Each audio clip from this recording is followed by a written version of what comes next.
So we have this fancy parametric function, and the limits are actually given to us. So we're going to integrate from 0 to 3. And for arc length, we need the derivative of each one. So the derivative of the x function. Well, the derivative of e to the t will be e to the t.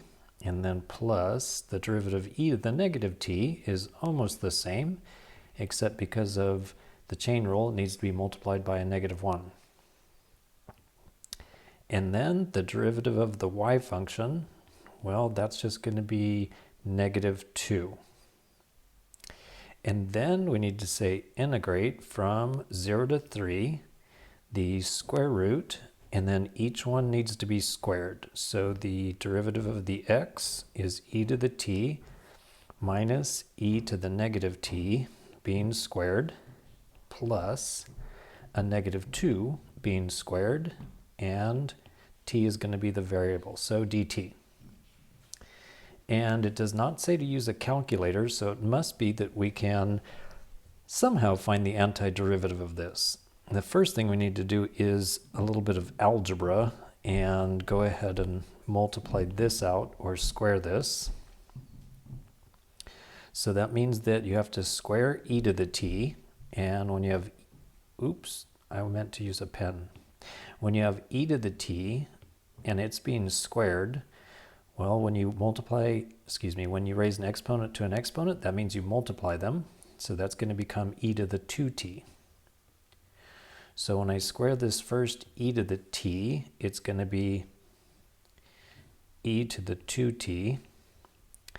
Then multiply these two things, in which case, when you add the exponents, it's going to say e to the 0, which is 1. With the negative sign makes it -1. And then you double that, so it's -2 in the middle. And when you square the negative e to the t, that'll be positive e to the -2t. And then everybody's favorite, -2 squared is a +4. And I now see how it is we're going to integrate this, because this -4, when you put it together with the -2, that's going to make a +2. And that means that we can actually factor it.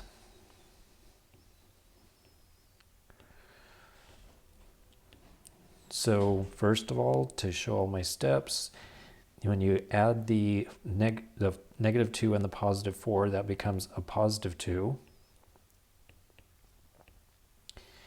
And then,